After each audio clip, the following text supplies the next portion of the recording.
Hello, this is Nathan, better known as CrazyhermitDM, and this is my podcast, The Hermit's Homebrew. Joining me today is Todd Stashwick as we talk about D&D tabletop gaming and his new charity stream. Joining today is Todd as he's living proof that when you refuse to outgrow your imagination, life has a funny way of turning make-believe into a career. When I was doing research for this, not only as an actor, but literally and metaphorically, you have a crap ton of hats you wear. I Actor, do. producer, director, improviser, and improver through Second City, dungeon master, charity organizer, and before we dive in, where did you get that drive from? Did that come Writer. from? Oh, writer as well. Yes. Where does that drive come from? Does that instilled to you in childhood from a parent, or is it something that you put in I'm gonna yourself? say a little column A, a little column B. Uh, I diagnosed ADHD. I think most creatives So are. it's If I'm, something I was born with. In terms of when you say many hats, like the shifting of the gears is part of it, but I don't see it as separate. I see it as all pointing towards storytelling. Um, the medium shifts, but it's all pointed towards storytelling, whether I'm writing on a video game, crafting a campaign setting, acting on camera, improvising. Like it's all the same, pulling out of the same well, just putting it in different decanters. Um, and my mom, I've explained this before. My father was the first up, last home, named over the pocket, was a machine engineer, fixed machinery, um, never complained about his job, amazing work ethic. And my mom, when I was growing up, much of her life, she she's still around. Much of her working life, she was an accountant in a lot of areas, Mhm. and so there was this sort of like lesson of you do this to do this to get this result. Yeah, And so I learned that early on that things take steps. Aspire to the labor, not the fruit. Like the fruit is what you want to have. You want that tree to grow an apple, but aspire to understanding the ground, understanding the weather, understanding animal or not animal, but like botany, like all the things you would need to learn to run a successful orchard. Learn all those steps so that you can bear delicious fruit. well, I'm And the sure interesting animals eat thing apples is, as well. So yes, so that they poop them out, yes, and that's part of the cycle. Um, the the fascinating thing is by the time that you get to the fruit, you're already moving on to the next process of the next thing. So by the time that, say, Vision Quest comes out, it's way in my rear view mirror and I'm already working on something else. So you better be in love with the process of all these different things because that's the job, that's the love, that's the joy. Enjoy the doing of the thing, not necessarily the fruits of the labor. I mean, yes, I like getting paid for what I do. That's one of the fruits. Yes, I love making things that delight people, but the I love making things part is the bulk of the thing. So, very windy answer to your very simple question. I never really saw it as separate. Like when I was doing improvised shows or scripted plays in Chicago with my own theater company, I also had to make the poster. I also had to rent the space. I also had to, you know, assemble the team to build the set. Like it's always been coming with from like a theater degree, it's always been a lot of hats. It's one of Some, those yeah, pictures like in the 40s, 50s, and 60s of the dude that wears the drum, has the cymbals, has the one every man band, instrument. Yeah, the one man bands. but I'm not. But because none of my creative pursuits exist in a vacuum, Hmm. I'm not a singer songwriter, Yeah. right? Like it's not like me, my guitar, and my heart and soul. It's I'm in a band. I'm always in a band. Yeah. I am but the vessel for a lot of other people's stories, or I'm creating a story, but it doesn't become the next thing until we add actors and we add lights and we add, cinematographers and editors and musicians. Like there's so many pieces of the puzzle, and I love the circus of it all. I thrive in that.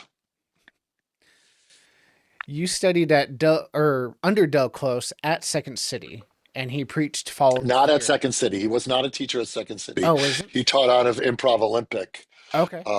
with Shauna Halpern. Yeah. So I studied with Dell at Improv Olympic while I was uh, bartending and waiting tables and taking classes at Second City.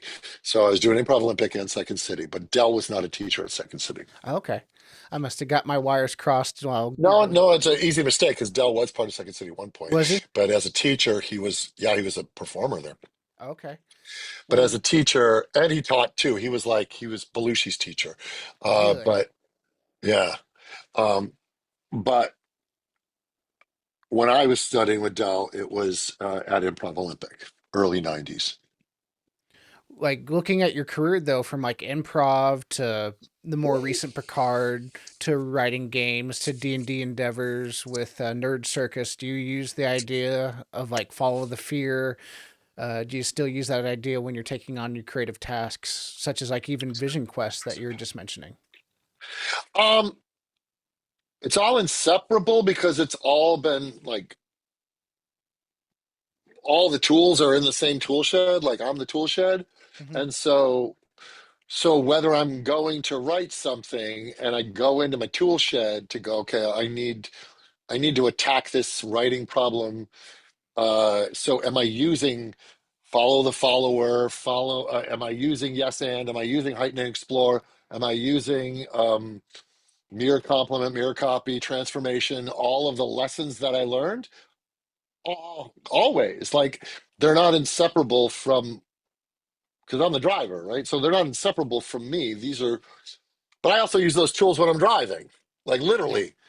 Like I am scanning the environment, seeing for an opening. Like it all applies. So all of your experiences and all of my training um, come to bear in many different ways, whether I'm writing, DMing, acting, directing. That's why I said I'll kind of I feel like I'm doing all of the same thing. It's all the production of entertainment. How I get there relies on the skills that I acquired through training. For people that don't know, where were you first introduced to D&D and TTRPGs? My very first introduction was sitting in the basement of my cool older cousin in 1978. And he takes out a box with a cool dragon sitting on it's actually right back there, sitting on a mountain of treasure while you see several heroes approaching it. It's like a Mhm. blue box.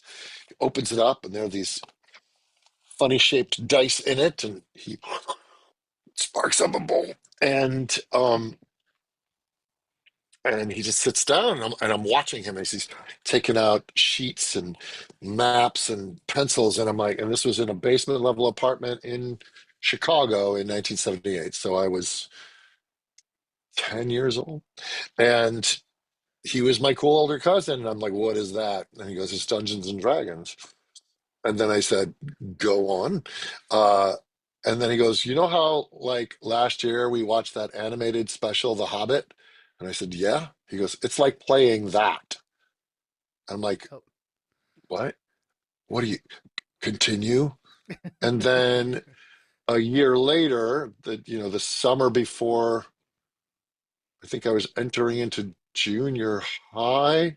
No, a year later, around, yeah, so 79 is when then I was like, okay, I've heard about it from my cousin, but now I'm hearing friends. It had now moved from the older kids and matriculated into like the junior high school students, like the 10, 11, 12 year olds who had a cool older cousin, same way that I knew about Zeppelin, right? Or Styx, is the older generation sat down and said, listen to this. And the older generation sat down and said, this is D&D, kids.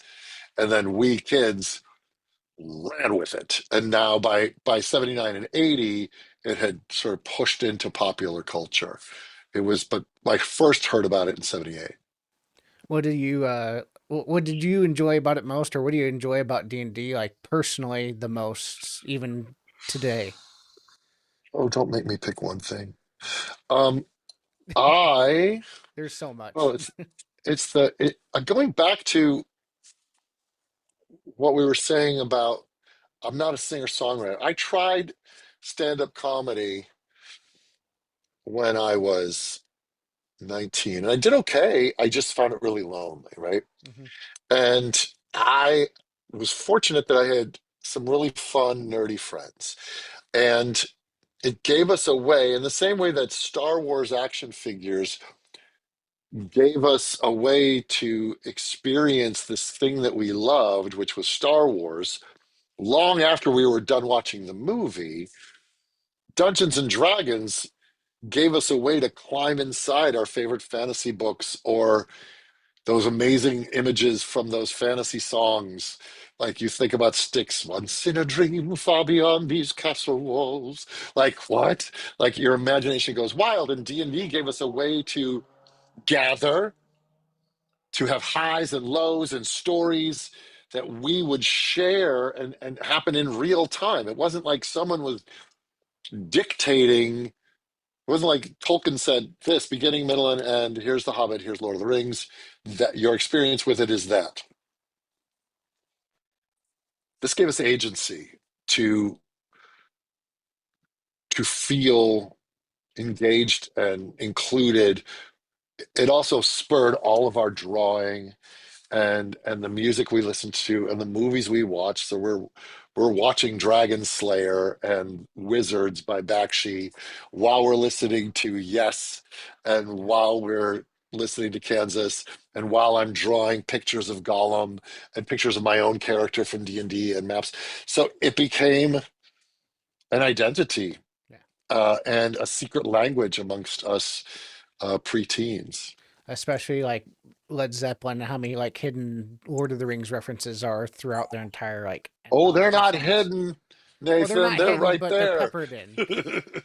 But for people They're that don't what? know Lord of the Rings, He that's says Mordor and he says Gollum. Like he puts it right out there. Yeah. what was like your first D&D character that you played with your cousin in that game?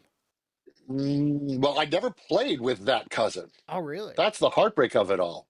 Yeah, I never got to play with him. And this is another important subject. He took his own life Oh. much later when he was an older man, but we never got to roll dice together. I ended up playing with my cousin Scott, who was my age. My older cousin was,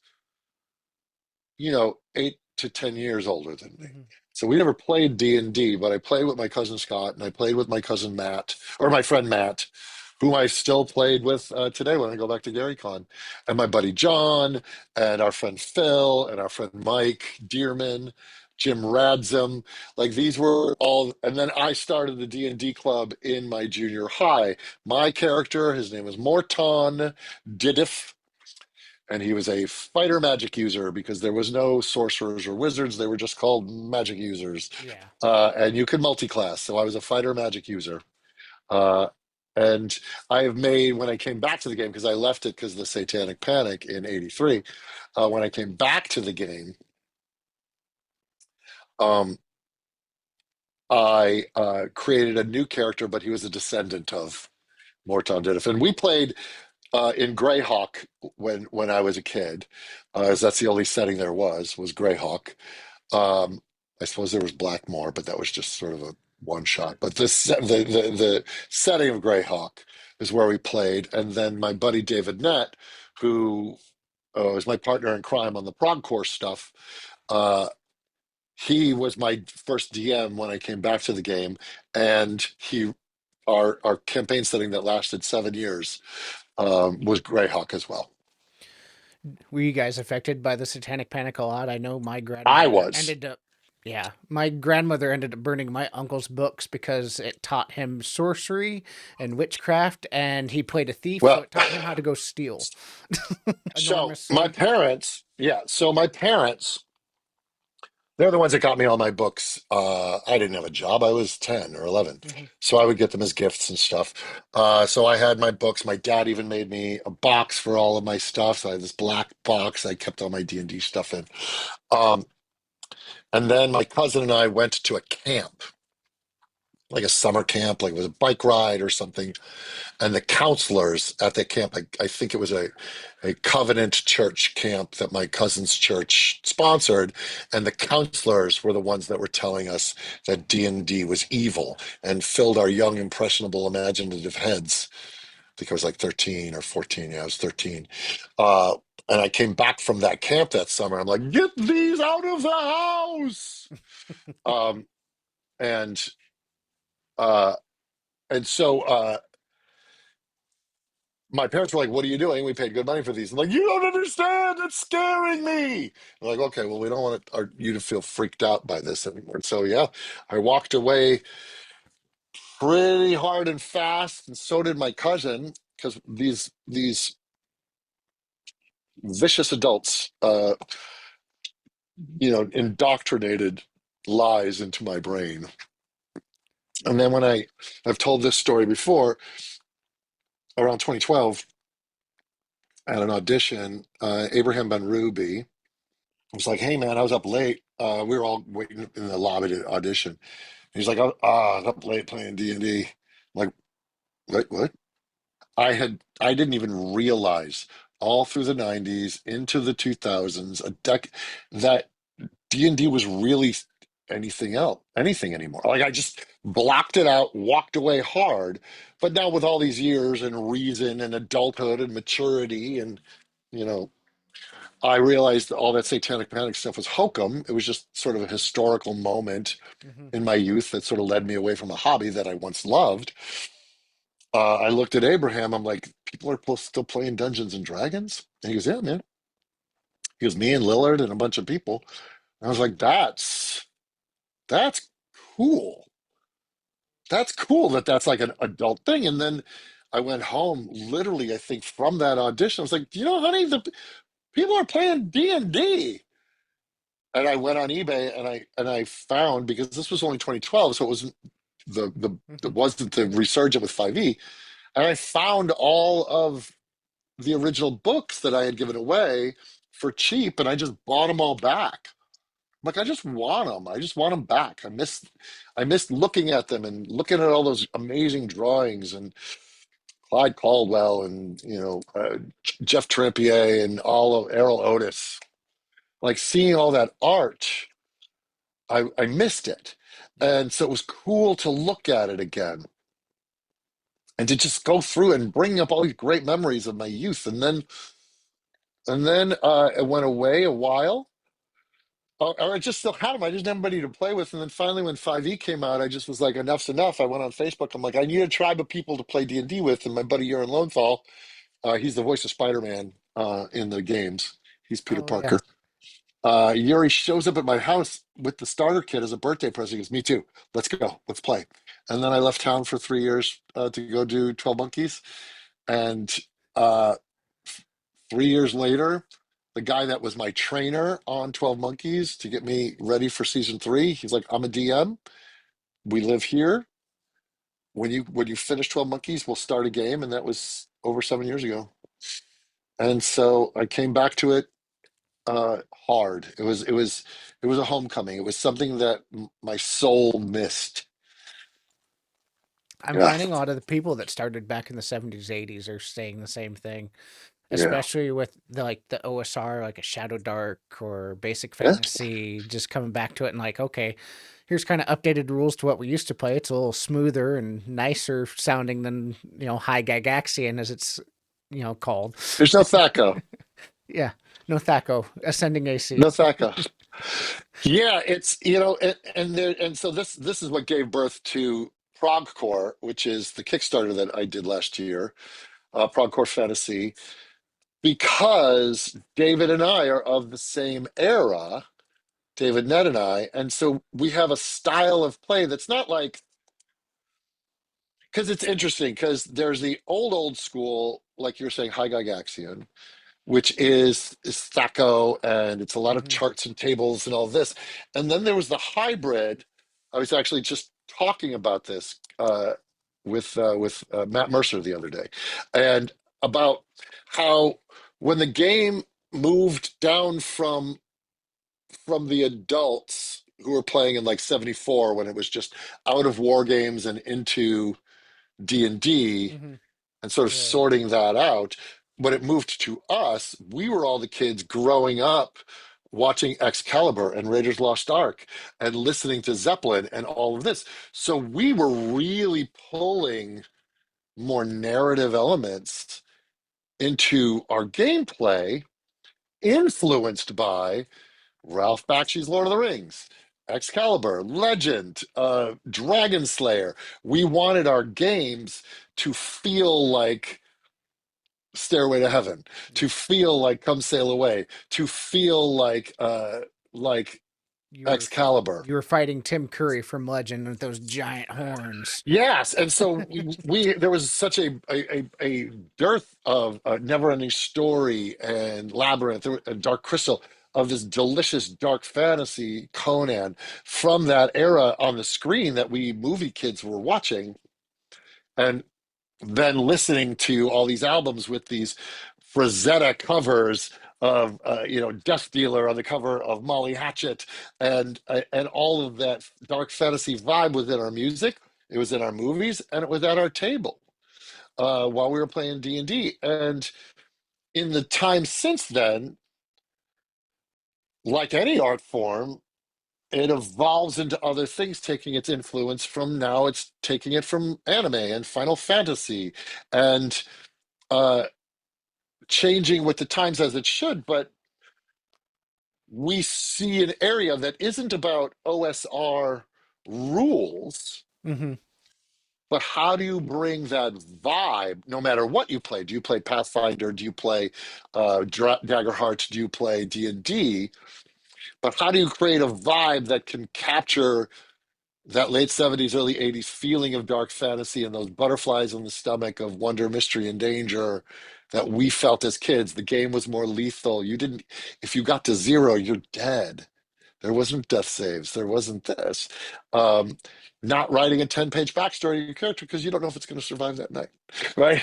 I was Like, trying to explain that on another podcast where they were talking about backstories, and I said when I first started back in like 2008, 2009, you didn't write a backstory because if you wrote more than a page or any sort of thing, it usually jinxed that character to death within the first couple of sessions. that's hilarious. Well, and the way, look, I am not, I'm not an, what's the word? Uneducated man. Yeah. I understand that we live in a post-video game world where customization is king, Hmm. and you can spend hours finding out where the nose of your character is, uh, and then min-maxing it Oh because yeah. you're trying to get through Elden Ring. Like, I get where that comes from. And then the business model of Wizards is you got to sell books.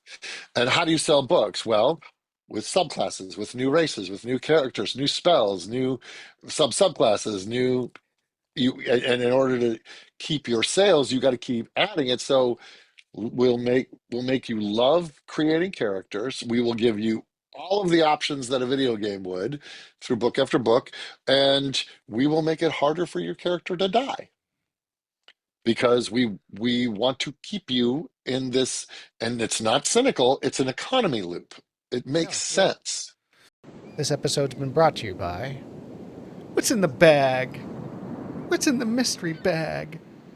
Relax, adventurers. It's not some grim movie ending, it's better. It's Heimdaller's Mystery Metal Dice Bag, loaded with 20 different styles of heavy, battle-ready metal dice. A random D&D class sticker of 13 possibilities, and a special Heimdall sticker with it. Perfect for your next chaotic moment at the table. So stop guessing, start rolling, find out what's in your bag. Okay, picture this. Your next game session, you drop a full 4-story guild hall on the table. Roof comes off, every floor is playable. It's from Centurion 3D's Guardia collection. Suddenly, bam! Your table goes from not just another session to one of your players will talk about for years. This is the kind of train that changes the game. Check out now at centurion3d.com and bring your world to life and bring yourself home your next story to tell about.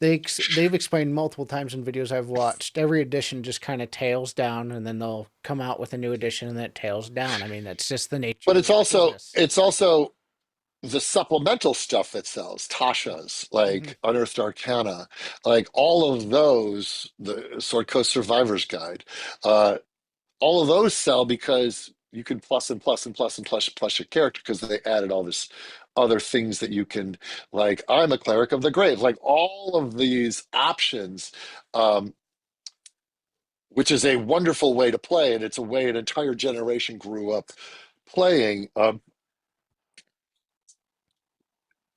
But just that. They Mm-hmm. grew up playing that way, so that's the game they know. So much like your Spotify algorithm may only be introducing this music to you, Yeah. right? My example is there was a moment when I was working on Vision Quest, I was in the makeup trailer, and there were these two uh, great women that worked for me, but they were like 22, 23 years old. Mm-hmm. They were working with me. They were doing my hair and makeup for the show. And every time that I would come in, they would change the Spotify list to classic rock, which is my jam. Uh, Stairway to Heaven came on, and they'd never heard it. But they're 22. Like, Yeah. True. they're Okay. young Okay. people, and if the Yeah. algorithm isn't serving it up to you because it's just yes-anding your what you're listening to, you're not going to hear it in this current technology culture, right? We had the radio and car rides. And the radio, in many ways, would dictate what you were listening to as well, right? Yeah. You would find your classic rock station or your disco station, and then, like Spotify, you would get all your disco music. But because there weren't a lot of those, kind of everybody knew Stairway to Heaven. But it's not their fault. I don't, they're No. not, No. It's just the but limitations of the technology of the time. limitate, same then, same now, right? Yeah. But to be there and go, oh, pause that. Mm-hmm. Let's talk about this. Let's listen to this and what it describe what it felt like to be 11 years old and hear this song for the first time when you're on a road trip to Arizona and the windows are down and like, holy crap. And their jaws dropped. They're like, this is incredible. This is incredible. Now they've heard Jack White, they've heard Greta Van Fleet, so they've heard like the grandchildren of Led Zeppelin, Oh yeah. but they hadn't heard the source. And so with progcore, without gatekeeping OSR, we want to go, have you heard Stairway to Heaven? Yeah. We want to play it for you So and, for and our show you how. Yeah. yeah. So for our listeners that don't know what progcore is, what is it? So progcore, uh, it occurred to me now that we've had enough distance from the late 70s and mid 80s, that there was a vibe of dark fantasy Mm-hmm. that extended from Led Zeppelin to Yes to Styx to Kansas to wizards being painted on the side of vans, to the Rankin and Bass Hobbit, to Ren fairs, to Excalibur, to Michael Whelan's Elric painting, to the literature we were reading, that collective vibe. I was like, oh, that's like saying steampunk. Hmm. So if you say steampunk, you're like, okay. If I say cyberpunk, you're like, oh, Blade Runner and Tangerine Dream and Oh God, Tangerine Dream. Shadowrun. And what'd you say? Oh, Tangerine Dream. Sorry, memories. And Vangelis and like like cyberpunk when you know what music it is, what the aesthetics are, what the vibe is. But if I tried to cast a net around the arcane, dark, creepy vibe that was the late 70s, early 80s, it was a very stoner psychedelic vibe. Hmm. Um, there was a simpleness to it in a good way. To try to how do I convey the vibe of that in one word? And its core was like prog music, so it's Okay, prog core. I like that. And then that became a genre of dark fantasy, sort of capturing that a moment in time, Hmm. and it's also a style of play. Shifting gears a little bit. One of when I first started like looking at your profile and realized, oh, you're into D&D too, and then I all this, and I've seen you in a ton of stuff. One of the first roles I remember you, and I actually own the Blu-rays here in my living room, is Eli from Heroes. Ironically, now he was in a circus. Almost 2 decades later, you're running Nerd Circus, which I found just like the parallels, just It's kind funny. of giggling to That's myself. funny. That's funny. Uh, I also had can to be five people in that show. you explain like how Nerd Circus came about and how the Pablove Foundation came into the picture for it? How explain Nerd Circus and what's the second part of that question? The Pablove Foundation, the charity that you guys are doing. Pavlov? Yeah, Pablove. Sorry. Yes. Pavlov. So Nerd Circus gave I gave birth to that in the pandemic. Um, I've always sort of loved making things and creating a vibe, and I love to share D&D from the place that's warm to me. Like, here's what it feels like to me. And it feels different to other people, but I wanted to go, okay, this is what it was like for me when I was a kid playing D&D. It was on orange shag carpets with wood paneling and the CRT TV with the Atari 26 point plugged in over to the side. It was a secret language, right? It was a Hmm. club. It was the Hellfire Club. So like the Hellfire Club. Yeah. Stranger Things got the vibe perfectly. Um, so during the pandemic, I was like, I want to start like a little nerd merch company to sort of diversify my understanding of making things. And we've always called this room the Nerd Lair. I'm like, well, do I do a thing called the Nerd Lair? And you look up trademarking and copywriting, and there was like a there was like some YouTube channel called Nerd Lair. I'm like, oh, I won't call it that. And I started looking at my life writ large. I'm like, well, Jesus, like I write on video games. I wrote a comic book with my buddy, the artist Dennis Calero. I go to Comic Cons. I play Dungeons and Dragons. I have Star Wars tattoos. Like kind of everywhere you look, my life is a nerd circus, and it's a big tent, Yeah. right? And so You've touched a lot of fandoms. yeah. I've worked in Star Trek, and I've worked in Marvel, and I've worked in Supernatural, and Buffy, and Angel, and all of that. That like, oh my gosh, my life is a nerd circus, and that seems like a fun place to play. So when it came time to name the company, and I'm like, I was inspired by Beetle and Grimm, and I was inspired by Manganello's Death Saves. I'm like, okay, well, I want to do my thing. Like Manganello's is very heavy metal, death metal, Yeah. and Beetle and Grimm they do D&D supplemental, and there's this very high end to it. I'm like, but what's the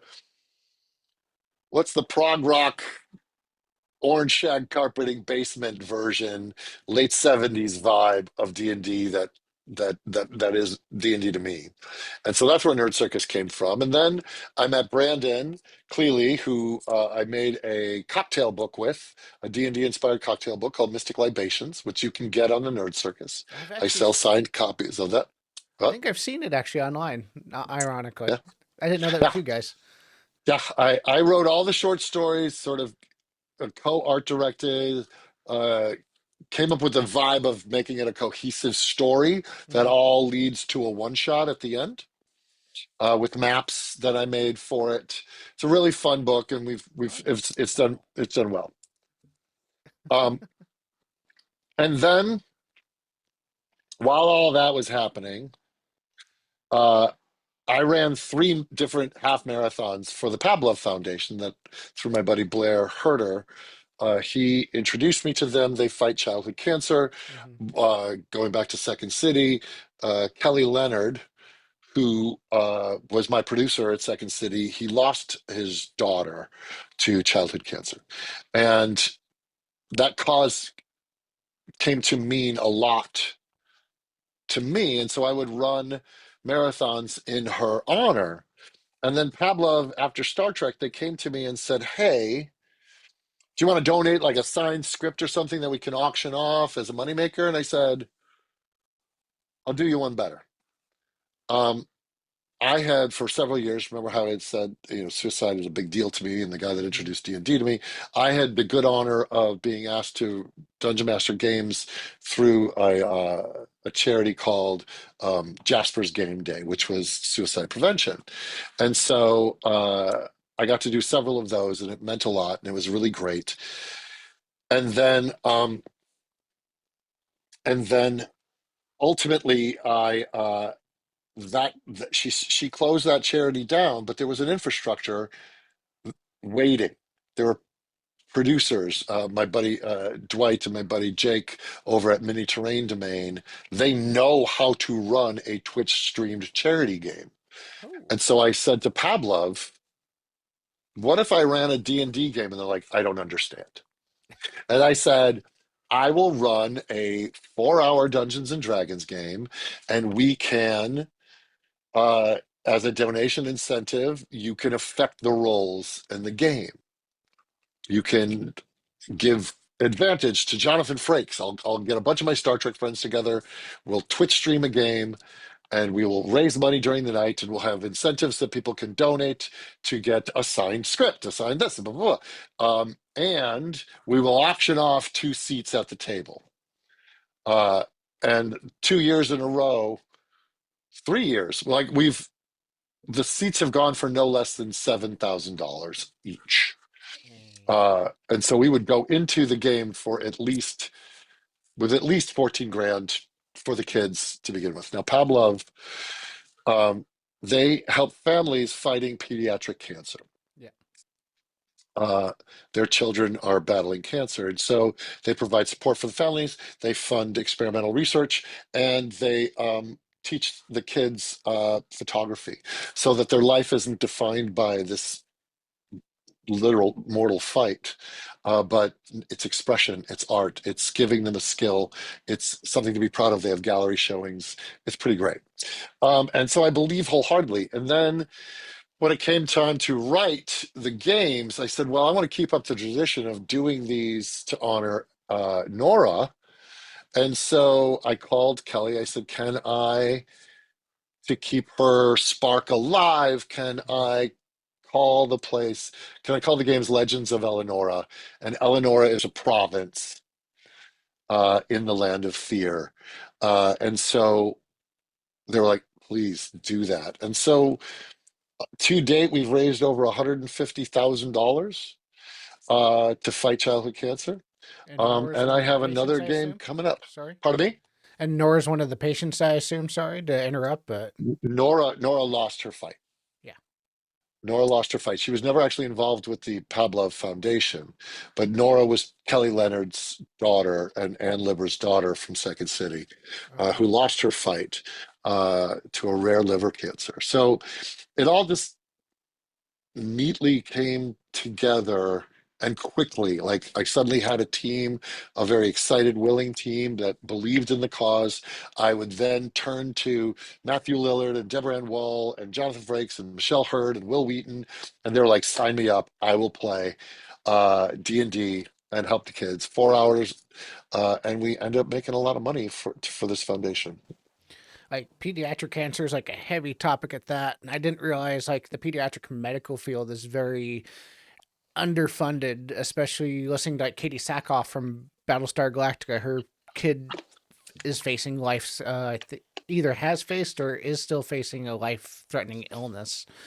I don't know if they've passed it, unfortunately, but you don't really realize how underfunded it is and how much it's controlled by bills and laws that are being passed. And though, as not a child, I've personally have not lost a child, but I lost my mother 2 years ago to I'm, leukemia. I'm so She, sorry. yeah, she lost her battle 6 weeks after her diagnosis because she What caught was her name? pneumonia.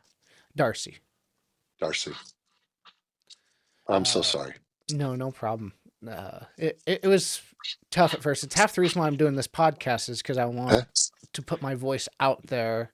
I Eh? don't want it just to be a literal hermit. Yeah. For Yeah. those that are curious, though, like, what's the one concrete thing, like the donations for Pablove? What does that go to? So, like I said, so uh, so we have our next game is going to be November 9th, Hmm. and we have Eugene Cordero from Lower Decks and Loki, Melissa Navia from Strange New Worlds, Terry Natalis, who was my showrunner on 12 Monkeys, Picard, and Vision Quest, and the incomparable Jerry Ryan, who is returning to the Dungeons and Dragons table to roll dice with me. Um, that money goes towards, if we raise $50,000, it funds a grant Oh, of experimental research. The money goes to support families whose children are fighting cancer, and it also goes to support the Shutterbug program, which is their they teach kids photography. So it has many different areas where the money is put to use, and all it makes art, it makes it's working towards a cure, and it supports the family. So it's pretty darn great. And you can find out more if you go to Pablove, PABLOVE.org. uh they do a lot of good with the money that people give. Yeah. and then we'll make sure to put a little graphic down below for anyone that wants to go check it out. And Yeah, and I the don't know game if you'll be able to itself will click be it held. or. Yeah, the game itself will be held at Mini Terrain Domain uh, on Twitch, and then for a while after, it'll be on YouTube and still be able to take donations. Three of our other games are available to watch on YouTube, um, and they're fun. I plan on watching it actually because I did not imagine the '90s fanboy in me ever enjoying Jerry Ryan playing D&D. Those two things I Am I just right? did not ever think would And you sync up. can donate and give her critical hits. Oh, You really? can donate and give me disadvantage. You can donate and give her a reroll, and you can also say. Uh, I'm doing this for Darcy. And you can say, and you can put your name on it. And then we do our best to thank everybody as the donations come in. Like we'll be rolling. It's like, oh, I rolled a 3. Oh crap. I got a re-roll from Nathan. Thank you, Nathan. And then we re-roll, and it's just part of the fun chaos of the game. I also wanted to touch on Star Trek since we're talking about Star Trek stars Mhm. because you have such a deep acting portfolio. I have not watched too much Star Trek until actually Picard came back on, and I have to compliment your portrayal of Shaw. It's Thank you. you are a writer's favorite considering the dialogue you have and the one amount of one-liners they give you and the snark. Was it mostly the writers in that, or were you able to improvise some of that? No, I have to. I bend a knee to the writers. We had such a crackerjack writing team, and uh, like four of them had come over from 12 Monkeys, of which I did four seasons. So they knew exactly how to pitch the ball into my strike zone as far Mhm. as finding my voice. In fact, Terry told me humblingly, he said, we were calling him Captain Stashwick before we had a name for him and before you knew you were getting the role. And so they were already writing to me and that vibe. Um, and then occasionally I would improvise, occasionally. So one example is when Jordy shows up, Mhm. and my character, who's a former engineer, is so chuffed, verklempt, nervous fanboy over Jordy that there was a moment where he reads me the riot act of everything that's wrong with my ship right now, what crappy condition it's in. And then supposedly like was supposed to say something like touche, but I'm like, well, that doesn't scan because touche usually means you said something, I said Mhm. something that demeaned you and then you demean me back, right? Touche. It's like you struck me back. I'm like, well, that doesn't make sense because I'm not demeaning him. He's just reading me the riot act as a senior engineer. And I go, what if, because after everything that's happened, I just look at him and go, yeah, it's been a weird week as to why everything's so bad on my ship with like without begging a deeper conversation. It's been a weird week, and so I improvise that. I mean, here and there improvising stuff, but the writers are so good, I just got to get out of the way and do them justice. My favorite scene with Shaw is actually in the elevator with Picard on one side, Riker on the other, and you're just basically calling them out for the kind of double standard that they've done with her, and they have saved the galaxy, but in quotations, saved the galaxy at the same time. You got a real chicken and egg here Yeah. problem when it comes to State of the Galaxy. Yeah, I'm just feeling chipper. I love that because I've seen so many master cuts now where people actually will cut the scene that I'm describing from the movie that it happened in when you crash the sausage section. They'll cut to the sausage section crashing. Yeah, it was so. It's the or that time that you broke, prime directives to snog a woman, or like, yeah, that was a blast. Yeah, I was like most of my characters are somewhere between Harrison Ford and Bill Murray. That was a very Bill Murray scene. Yeah. With the I don't know if Bill Murray quite has the snark you do, but he definitely has just those that comedic beat. Like that was the reason I went to Second City, man. I just wanted to be Peter Venkman. I wanted to be Peter Venkman played by Harrison Ford or be Han Solo played by Bill Murray. I don't know. That's an interesting D&D character at that. That might be Yeah, a that's good. that's that's uh that's the North Star that I've been chasing my entire career. Going back to D&D when you first started with D&D and with this one, if you're for our dungeon masters out there, what's the process of creating like a good villain, do you say, for like your campaigns that you play in or that you dungeon master even? Okay. Yeah. I mean, my process for writing a one shot is I always like to what is I always I kind of backwards engineer. I'm like for a one shot, especially like what's the boss round? What's the final boss round? Where do I want this all to end up? And often, maybe even more so, first I go, what's the setting? Do I want this to be a swamp adventure? Do I want this to be a frozen castle? Do I want this to be a dungeon crawler? Like, what's the setting? Okay, great. Well, then what's at stake and who's the problem? Who are we trying to stop? Excellent. So I have my villain, and this is the problem that he's been causing that has caused them to venture to see him. So I start with the end. When it comes to a one shot, a campaign is a different beast, right? A campaign, you just sort of set them free and then you chase them around the board and then hopefully get some idea of what you're going to plan for next week. I always say a campaign is Disneyland, where you just build a bunch of encounters somewhere in the world, and then your players, you got to chase them around to see which part of the world they're going to. An adventure, which is like, 3 or 4 sessions, is like New Orleans Square in Disneyland. Hmm. I got a bunch of different encounters, but it's contained, thematically contained. And then a one shot is Haunted Mansion. Beginning, middle, and end, big finish. Get the people through it so that they have just breathlessly have a blast. Maybe somebody dies. I don't mean that in the Haunted Mansion. I don't want anybody to die, actually.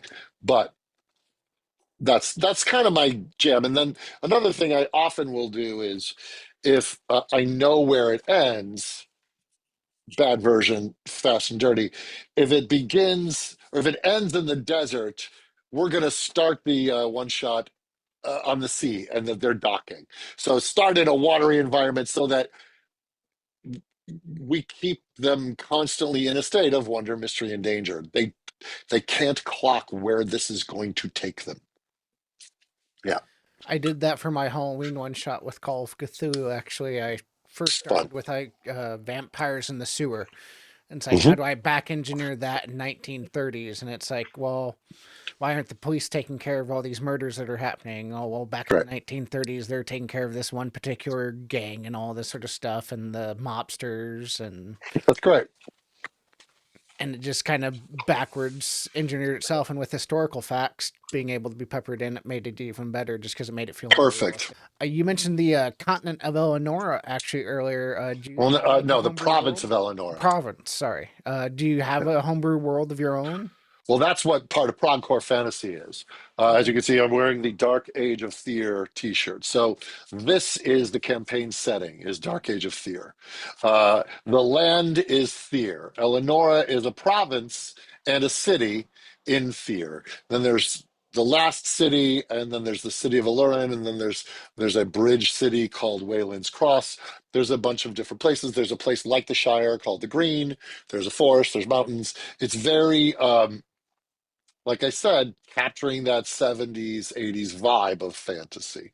Um, and so Thir is a land which has its own mythology, it has its own restrictions and limitations too, because that's part of the wonder, mystery, and danger. Is we even have reduced the playable classes to just the classic elves, halflings, half elves, humans, half orcs, and dwarves. That's it, because those are what I came up with. No, I didn't decide what I grew up with playing. And it's that Lord of the Rings model. I like the idea of normal people, or relatively normal people, choosing to be heroic, not where I think a lot of 5e is you're building the Avengers, Hmm. like you're min-maxing and making these really powerful characters.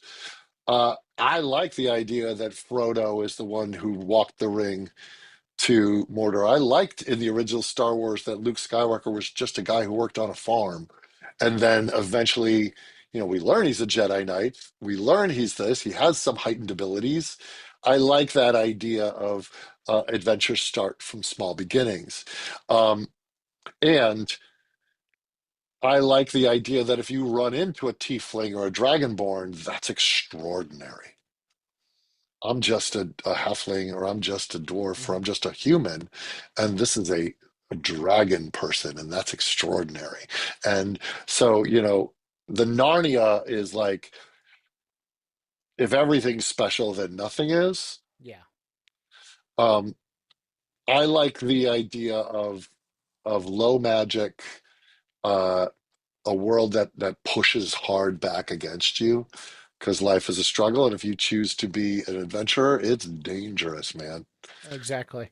I've always told my players my goal is never to kill your character, but if you're fighting a boss, if you don't come out maimed somehow, I've not done my job. That's hilarious. What did Gary used to say? He goes, as a dungeon master, I don't kill characters. Stupid actions kill characters. Um, and I also like to up the wonder, mystery, and danger for the most part, unless I'm doing a charity one shot. Hmm. Uh, Don't balance your encounters. Let the players decide if they can take these monsters on. There's a video game level when you balance your encounters of this. Well, we're six people and they're that level of monster, so chances are we will feel the success of killing all of them, and then eventually we level up. As opposed to, I walk into the woods, I don't know if me and my friend can kill that grizzly bear. I don't know. I can try.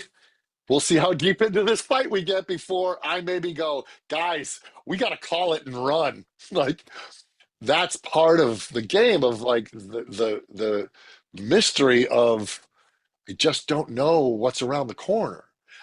For myself and Progcore is not a power fantasy, and that may be for some people.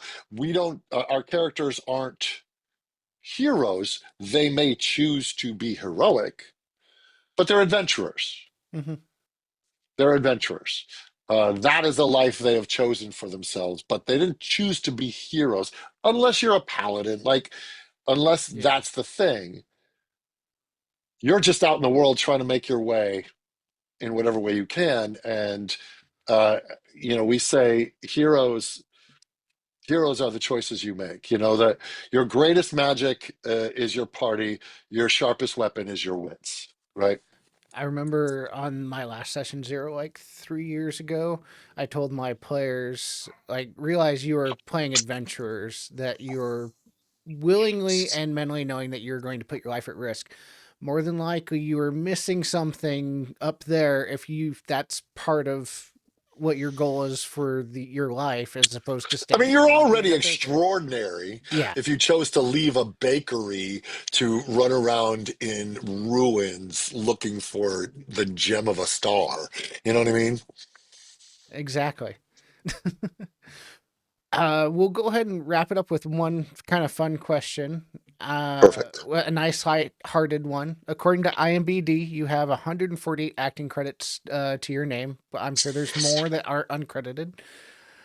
Out of all the characters you've played, which one would you least want to drop in at your like as a player if you're running the game at your D&D table? Which character would I not want to have at my Yeah, table? yeah, the number one, like, I do not want to see that guy at my D&D table if I'm running it. It's a fun question. Probably the demon Voka, because he's just evil incarnate and he's got maggots on his face. Like, the Amphashnic demon can probably be reasoned with, and you can buy him out from Buffy. The shapeshifter from uh, from Supernatural would dig it. Like, he's obviously role playing already Oh yeah, because he's not Your Bela Dracula Lugosi's shapeshifter, that was Dracula. an amazing role. Yeah, so I wouldn't want those actual people sitting at my table. As far as characters I'd want in my party, definitely Deacon, definitely Shaw. I'm not going to comment on Paladin yet, even though it's ironic that he's already named after a D&D class. Um, that's from Vision Quest. Yeah. Yeah, so I don't think I'd want the Demon Voca anywhere near me. That guy's nasty. Plus, I was buried in makeup, and it was hot, and I had maggots on my face. He might be a fun villain to fight.